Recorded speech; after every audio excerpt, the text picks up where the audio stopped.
Hi everyone, welcome to Sportskeeda Wrestling's Dropkick DiSKussions podcast. You'll notice that yet again the sultry southern tones of Korey Gunz aren't the ones that you're hearing right now. Well, all I'll say, I'll keep a little bit of mystery about it.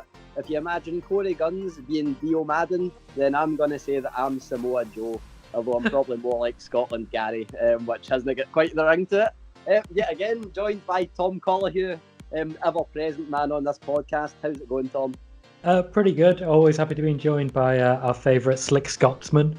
Everyone on this channel seems to have names that alliterate with S, and I'm so happy about that. Gives me a little bit more to grab onto. Just, because otherwise, how am I going to tell you apart from all the other Scottish people we have? That is very true, yeah. So thanks for joining us. We've got a few things to cover today. We're going to start off with the very, very, very, very recent episode of WWE RAW. For me, I thought it was a really enjoyable episode. One of the annoying things about it was so enjoyable, but not much happened. So, Tom, what would you say was your standout from the show? Standouts for me, I think we've had this conversation before. We're not so big on the individual athleticism and wrestling contest in that regard, but we're storyline people. So for me, there was quite a few really good promo sections. Seeing Kevin Owens bounce off of Seth Rollins, even the little section of AOP when they were talking their native languages, and I believe it's Hungarian and Punjabi. I'm not entirely sure. I would not like to try and correct you on that because I have no idea. Fair enough. But things like that, and then you had Drew McIntyre working with Randy Orton. Drew McIntyre is one of those that's quite tightly scripted, and I think that's a shame. You can usually tell things like this, particularly when they've got a promo against someone like John Cena, because every single person who's had a feud with John Cena has at some point said the line, "Your time is up, my time is now." McIntyre said it, Styles said it, The Miz has said it, everyone recently has said it. So you can usually tell if someone's scripted like that. So it was nice to see something a bit more organic with Randy Orton, who's so natural and flowing now as he's gotten more experienced. After that, the women's handicap match was a good one. Goes forward telling that story, kind of, even though it was very similar to what happened last week. So yeah, I completely agree with you. Not much happened storyline wise, and it really shows that maybe at this point it's very recent since the brand. It's very recent since Survivor Series. I think they're still rebuilding a little bit. Yeah, that's. I think that one of the most surprising things about it is the fact that there was so much wrestling. But I'd actually completely forgot about a few of the promos there until you mentioned them. One of my favourite things, like my highlight, controversial opinion here, because I know a lot of people are not a big fan of the Lashley, Lana, Rusev storyline.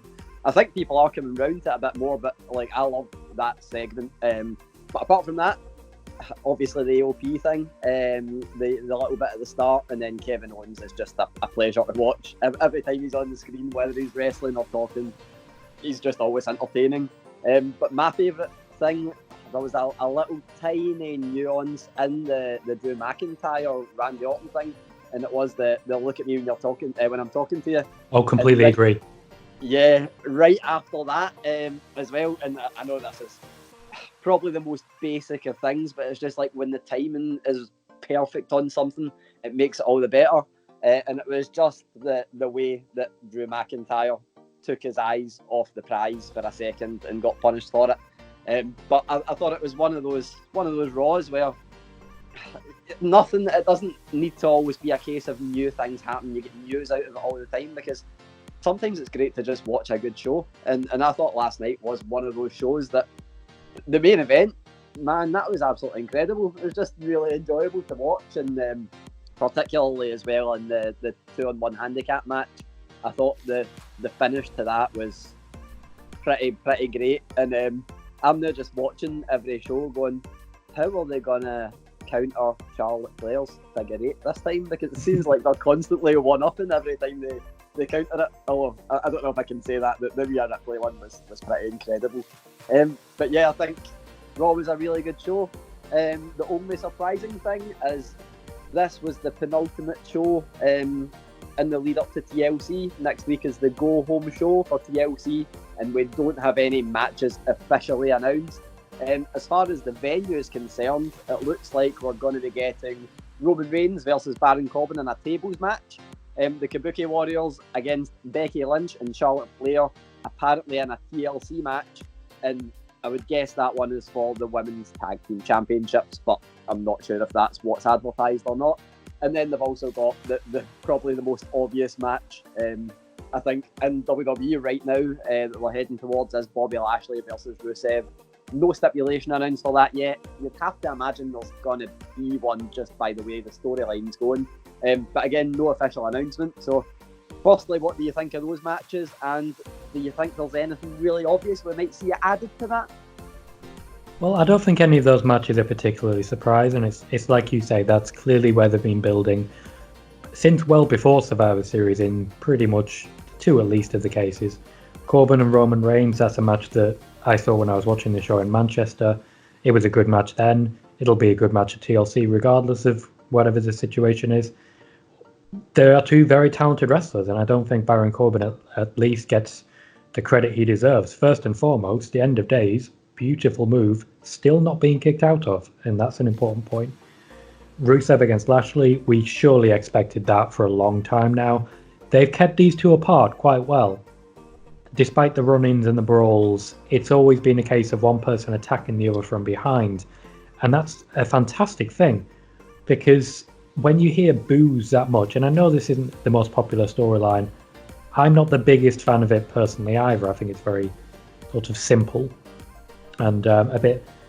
Lana's role is very stereotypical. Yeah.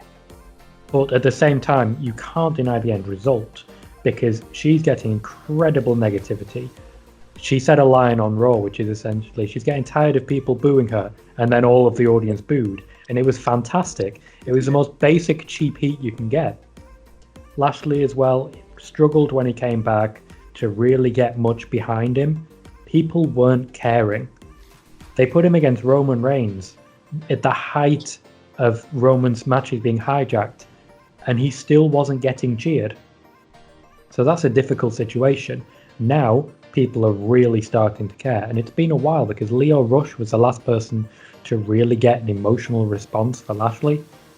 Then you look at Rusev, lot of positivity behind him from this.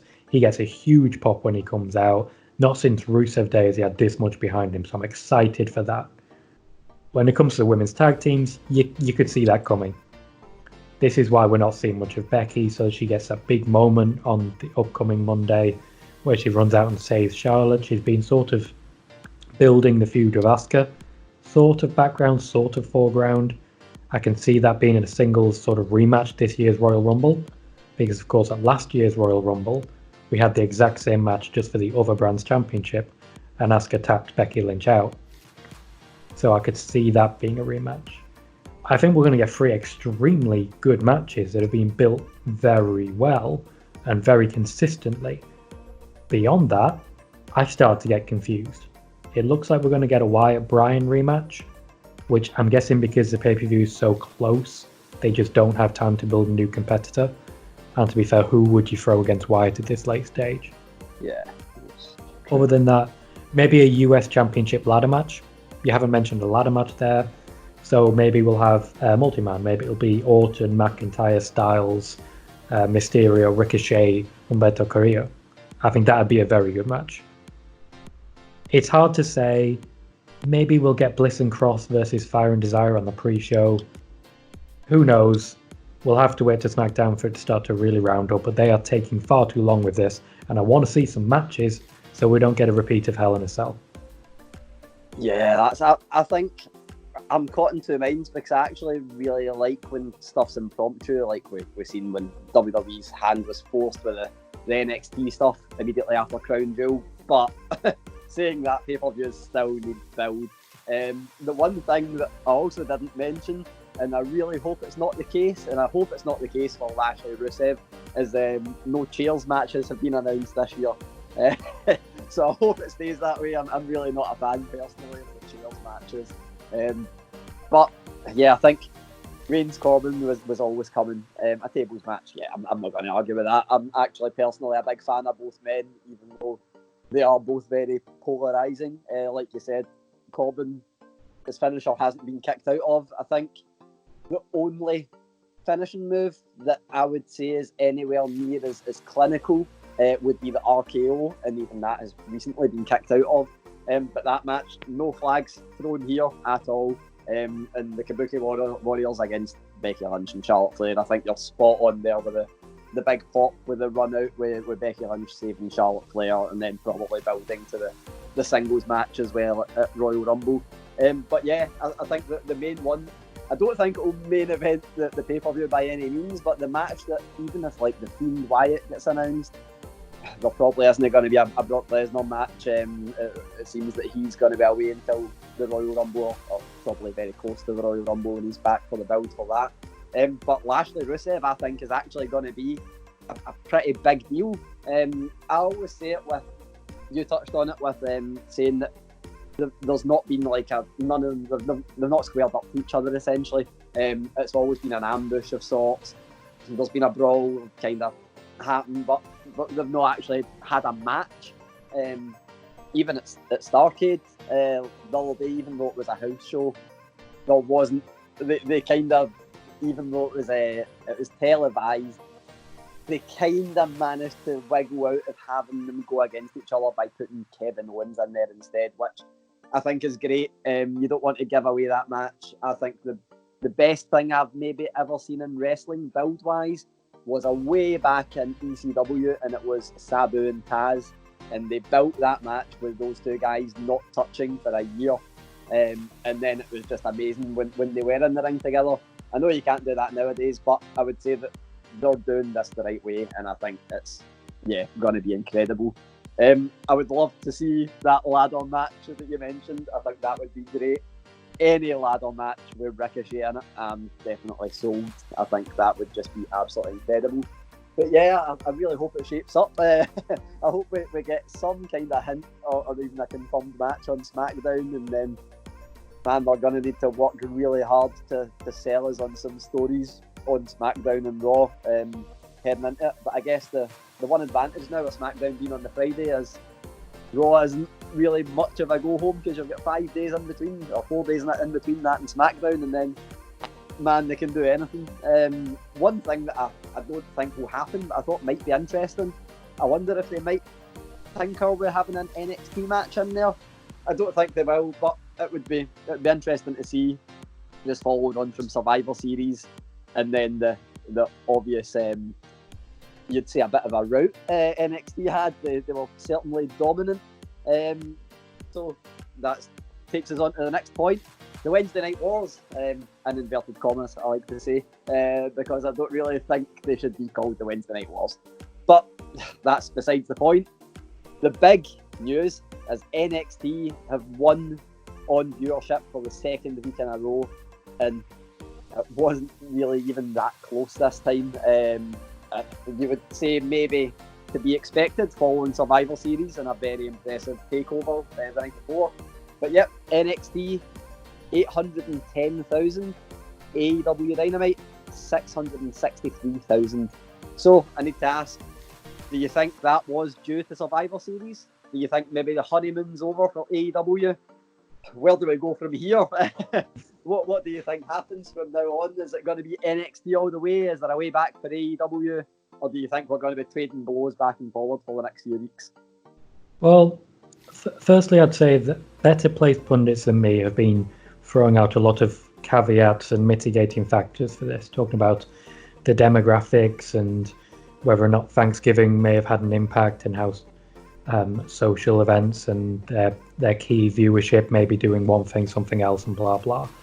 I'm not that experienced in reading those particular signs, so I'll leave that to them. When it comes to mitigating factors for this week, I'm not sure, but there are definite trends in the viewership so far. NXT took a hit when AEW debuted, and it's been creeping up ever since. Meanwhile, AEW debuted on a high, and it's already dropped, based on this week, more than half of that audience. So it's a very difficult position for that show. there are definite advantages that NXT has. The pay-per-view system is clearly a large one, mostly takeover. It's more readily available. It's much, much cheaper. And I think AEW is one of those shows where if you miss a pay-per-view, you may have missed too much. And you may miss the next week. Whereas with WWE, if you miss a pay-per-view, the storylines are essentially still the same and still ongoing because they're geared towards casuals. Every week you get a little bit more build towards every storyline. AEW spreads it out a bit more. It's difficult in that regard because at the moment what we have is Adam Cole, Rhea Ripley, Shayna Baszler beating Chris Jericho, Jon Moxley, Kenny Omega, Cody Rhodes. It's certainly not what a lot of people would have expected, but WWE and their marketing machine is incredibly powerful. Survivor Series is a perfect example of that. They can build stars much bigger than AEW can at the moment. It's really that simple. So NXT can build, and when it comes to Survivor Series, millions of people will have watched that.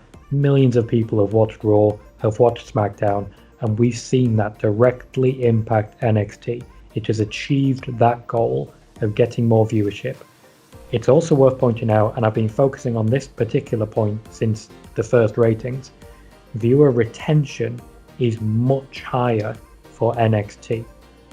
I don't know whether that's because it's mostly attracting an older demographic, but you have more people who regularly watch that show and come back every week, than you do for AEW. That is simply a fact of the ratings at the moment.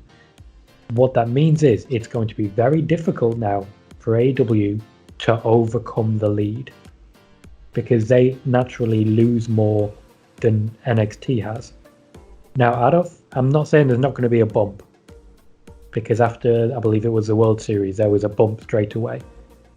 If, as people are saying, Thanksgiving impacted this, which seems likely, we will see a bump again and they'll reach parity or much closer to. So AEW is not out of the running by any stretch of the imagination, but they have repeatedly promised that they will not be reactive.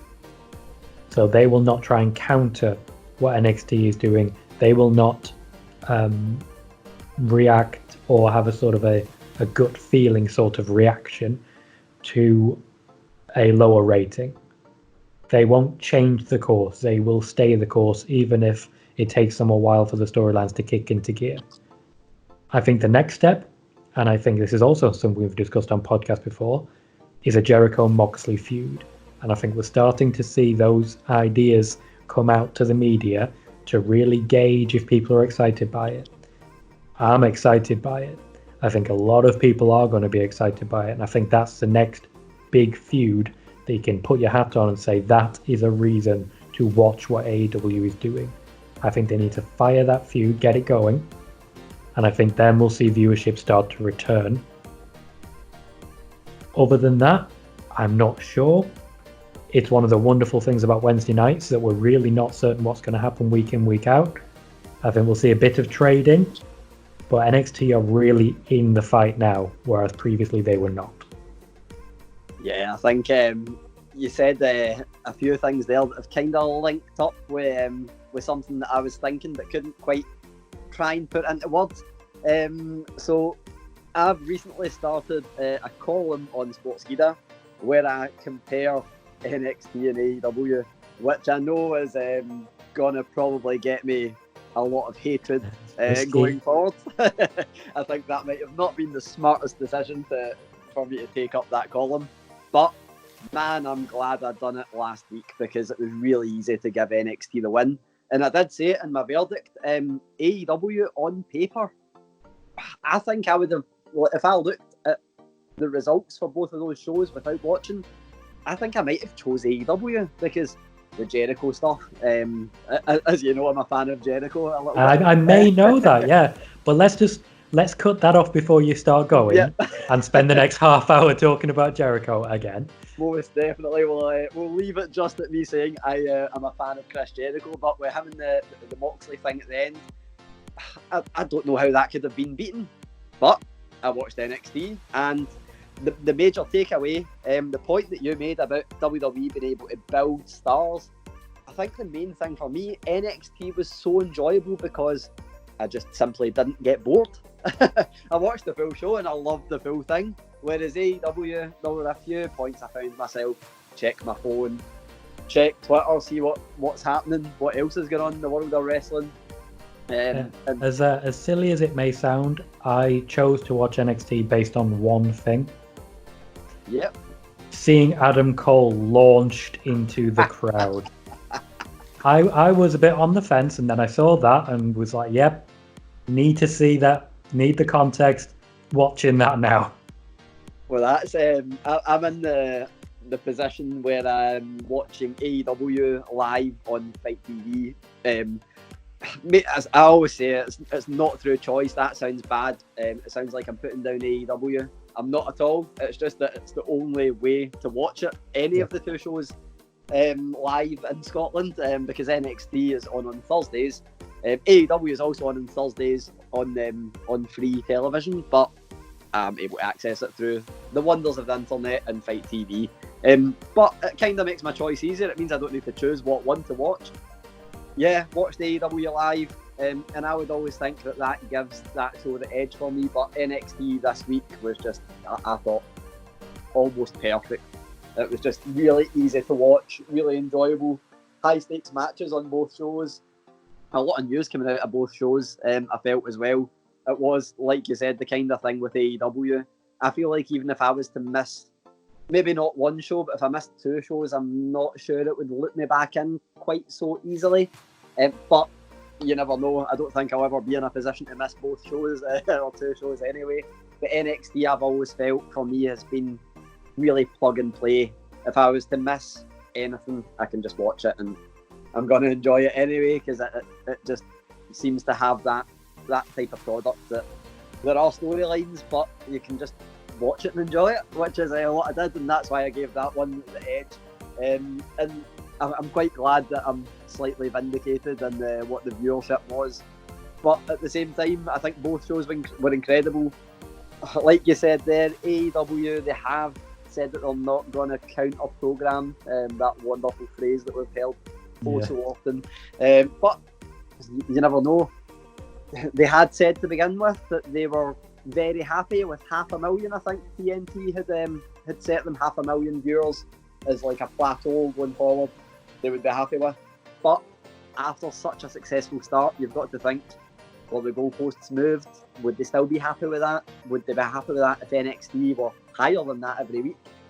It'll be interesting to see going forward, but I think I say this all the time, it's just great as a wrestling fan.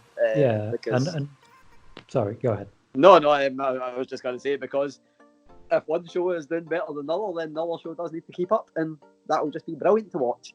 Yeah, absolutely, very true. And I think they have exceeded expectations. They've had a great launch, but I think most fans, most pundits, most reporters, most analysts like ourselves would know that we're not going to know where these shows really sit in the landscape until 3, maybe 6 months in, when things have started to settle down and we can see what the average viewership will be like, what these shows are all about. NXT's made big changes just in the few weeks that it's been on.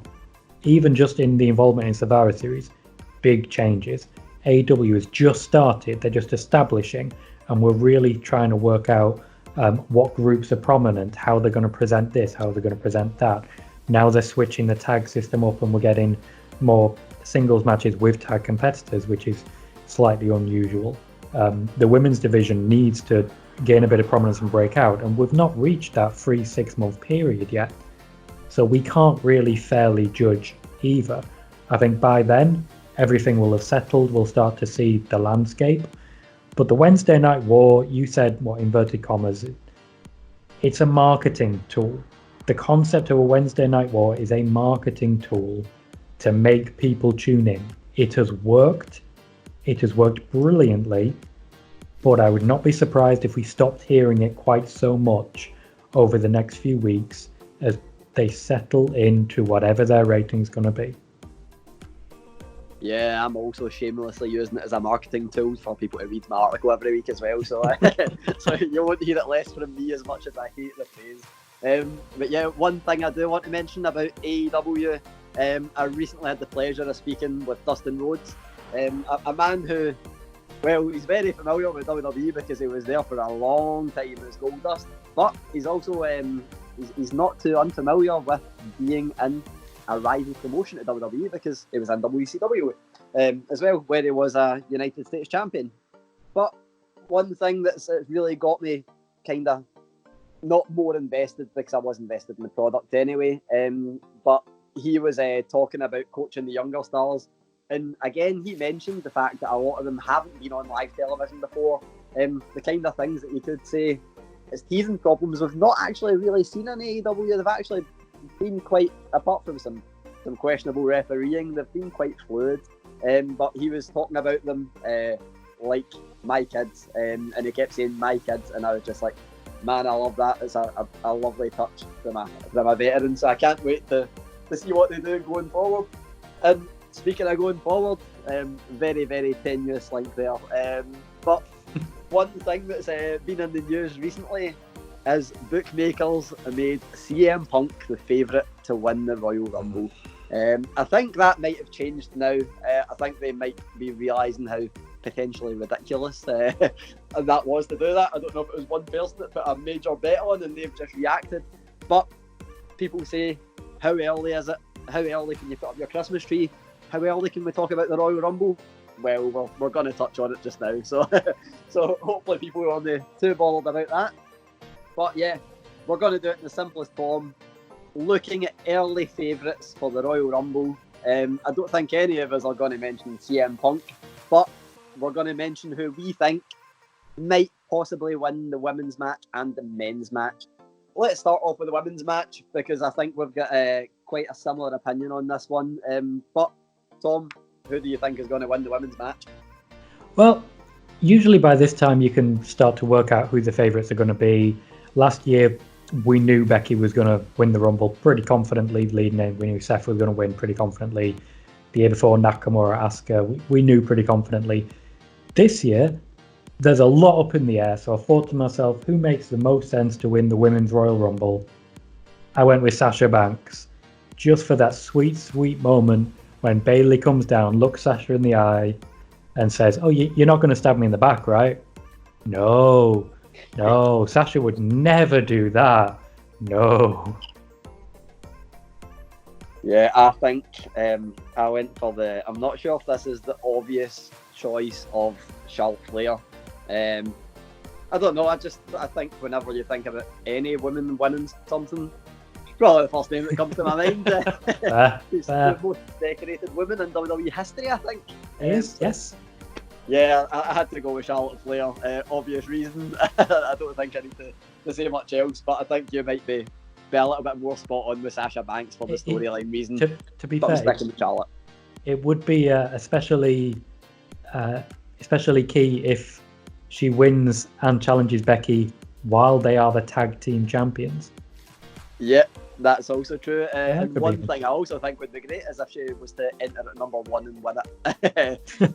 Oh wow, the hate. Yeah. I'm not sure how many other people would be a fan of that, but I think it would be absolutely brilliant. Charlotte's great in a Royal Rumble. Yeah, exactly. If you focus in on her last year, she stood up to it. This is the thing you see in Royal Rumbles when the Miz was always great at this, Kofi Kingston, CM Punk was always great at this. Whenever someone enters the ring, they are stood in the middle of the ring waiting to be hit with a big move to make you look good. Charlotte was that person. She was always showing, she was always fighting. She got slapped around in the chest by Kairi Sane quite a lot, which was just hilarious. And she's always tremendous background acting. I think I went with one more, and I believe we agreed on this one.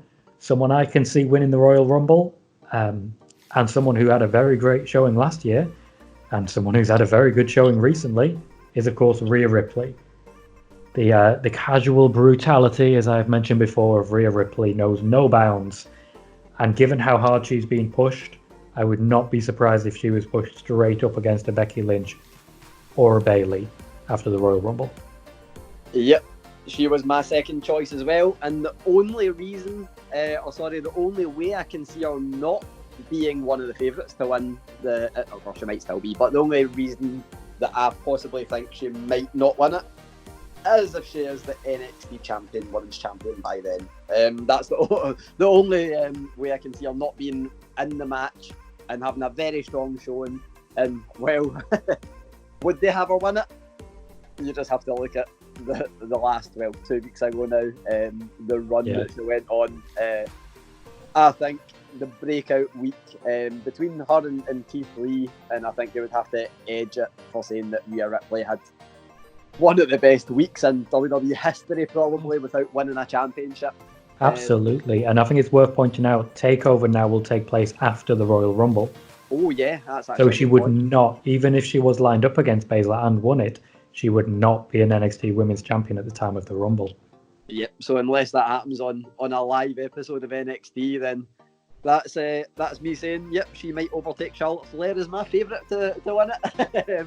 Yeah, a lot of experience and dominating matches over the past couple of weeks. A lot of experience in dominating matches that have involved high-profile women from the main roster, in inverted commas again, because we're not calling it that, because NXT might be the main roster now, you never know. No, it is the main roster now. You've got to remember, back in August, I had this conversation with Triple H about, is it a developmental territory? Is it main roster? And he doesn't like the phrase main roster. He doesn't like the phrase call-ups. He doesn't like the phrase developmental. As far as he's concerned, you've got 3 brands, and you always have had. NXT also comes with UK and 205, but it is one brand amongst the 3. They proved it at Survivor Series. Yeah, definitely. And, well, I don't know if you'd bet on any Raw or SmackDown superstar against Rhea Ripley, so I think she's got to firmly be in there as one of the favourites. On the men's side, I'm going to leave the obvious one for you to say. So I have gone for Kevin Owens, just because I think he is now fully cemented as he's one of those strange faces. He gets a lot of cheers, but he did when he was a bad guy as well. He really did. Yeah, they kind of had to. Well, they didn't have to turn him face because they could have just kept him as being that guy. No, they had to. Otherwise, the fans would have, and the fans very nearly did. It took the Festival of Friendship to keep this man a heel. Yeah, he has such popularity behind him. I think he's. I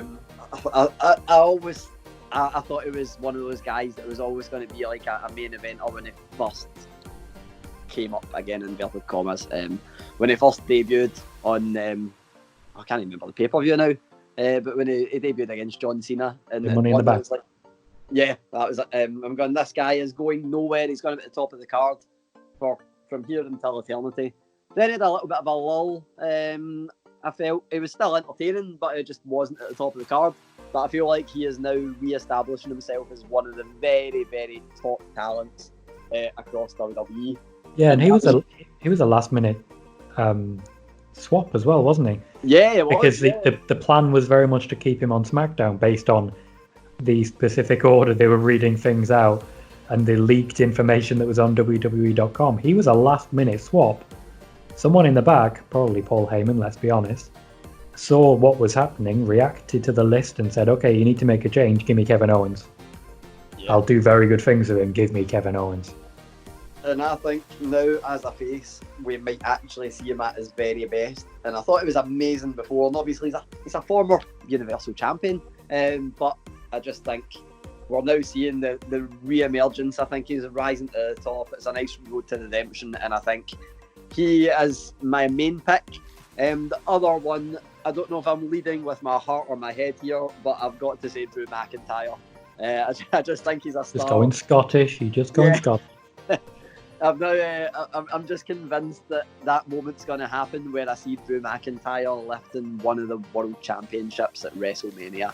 And I can't let go of that no matter how hard I try. There's no logic that's ever going to play into this that I can think, nah, it's not going to be Drew McIntyre. So I'm just going to say he's going to go in. And, man, he's the right build for someone that dominates a Royal Rumble. But as we've seen with the likes of the Big Show, it's not the thing that automatically leads to a win. But I just think he's been absolutely incredible since he came back to WWE, even in NXT. But he's been incredible. He's put in all the work, but it seems like he's just missing that little something. I recently spoke to DDP, and what he said, the first time I spoke to him, was Drew McIntyre's the next big thing. He's going to be a world champion. And I asked him, is that still the case? He said, yeah, it's still the case. But WWE need to do one thing with Drew McIntyre, and that's let him be Drew McIntyre. He said the big mistake with Drew McIntyre is that they're calling him, and they've actually kind of held back a little bit from it, I've noticed recently. But the Scottish psychopath, he's like, the guy's not a psychopath. He doesn't really do much that's, I mean, he does go a little bit crazy in the ring, but doesn't do much that you would think is being a psychopath, which was a similar mistake to what they made with Dean Ambrose. But yeah. I just think, you know, if they kind of lay off calling him that, just let him go out there and destroy everybody. Oh, man, he could win the Royal Rumble, and I don't think anybody would have too many complaints about it, even though he's not high in the card. But yeah, he's got to be my second choice. I fought with him and Keith Lee, but I was like, no, it's got to be Drew McIntyre. So yeah, what about you? I can see where you're coming from with Drew McIntyre. The moment will definitely come when he is a world champion. They still have every intention of fulfilling that chosen one prophecy that Vince McMahon very confidently said in the middle of the ring. Vince McMahon intends to prove himself right. Drew McIntyre is going to be a world champion. He's just had a bit of bad luck with injuries. The King of the Ring, perfect example of that. He would have had a much better showing in that tournament if he'd been able to compete and hadn't been feeling the effects of an illness or injury, or something happened right there which kept him out of action. You said you'd leave me the obvious one, so I'm going to state the obvious one straight away. I believe it's going to be Rusev. Yes, the obvious choice that we all saw coming. I think Rusev has actually got a really good shot, and I think a lot of that's down to contract negotiations. Weird as it sounds, he's one they do not want to let go. It's a high priority to sign Rusev. Lana's just signed. They want to make sure Rusev has another go, and you see quite a lot of this. Just before Braun Strowman signed a new contract, he started the big storyline with Bobby Lashley, and we started hearing, in fact, I reported that there was a big push coming before I realized it was contract related. We had the same thing with Gallows and Anderson. Suddenly we had the club back. Then there was talks of new contracts. I think Rusev's getting a very big push. There'll definitely be negotiations going on about contracts, and I think he's going to get a very strong push, and he's having a very strong push. I also think we could see Rusev versus Brock, and that's a match that makes perfect sense. I can see those two really competing physically. Rusev has incredible charisma and a bit of a comedy edge, which would really play well against Brock, I feel. And he's not far off that World Championship level. The people want it. The people can make it.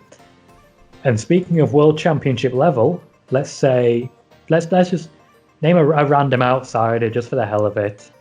I think we all know it's going to be Roman Reigns.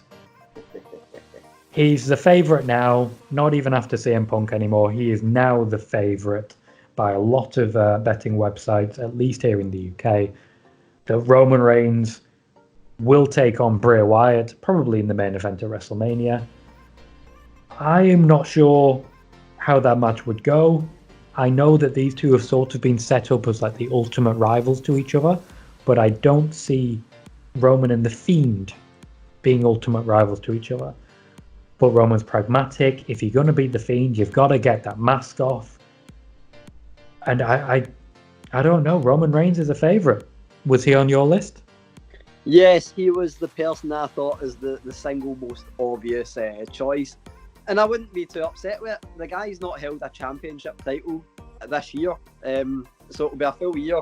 Unless something drastic happens, it will have gone a full year without being anywhere near the title picture. Ultimate Road to Redemption, I mentioned that earlier. What I would like to see is if Reigns wins it, he goes up against The Fiend, loses, and then if he loses to The Fiend at WrestleMania, I don't even mind if he wins the title by defeating The Fiend after that. Because, man, the dude's a great wrestler. That's not a controversial, that's not a popular opinion by any stretch of the imagination, I don't think.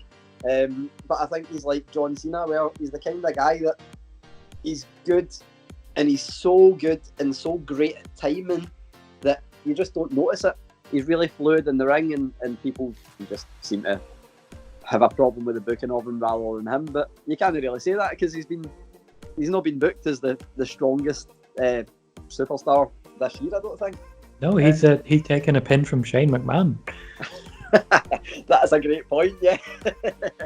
But yeah, I would have absolutely no argument with Roman Reigns winning it. We would like to hear what everyone who's listening to this thinks. If you think something different, please comment and let us know. We'd like to know who your Royal Rumble picks are, and in particular what you think of Roman Reigns possibly winning the Royal Rumble. Yeah, we said we didn't have a lot to talk about, but I think we actually did. So yeah, let's call it a day there before everybody gets too upset at me making a lot of controversial statements. And Tom, where can we find you on social media? You can find me via all the usual channels, Twitter at Colohue, that's Colohue, and of course for any writing, Sportskeeda straight away or Daily DDT. Excellent, thank you. And you can have a little scroll past this video after you finish watching it, of course, to watch the interview I mentioned earlier with Dustin Rhodes. I would obviously say it's a must-hear interview, but I'm very biased. So go listen to it and prove me wrong, please. On social media, you can catch me as Conscious Gary, CONSCIOUSGARY on Twitter, Instagram, and you probably don't need much else after that. And then on Sportskeeda as Gary Cassidy. My name will be in the description along with Tom's. And yeah, if you want to copy and paste that and then head over to Sportskeeda, you can catch everything that we've spoken about, probably updates on it by the time this gets revealed.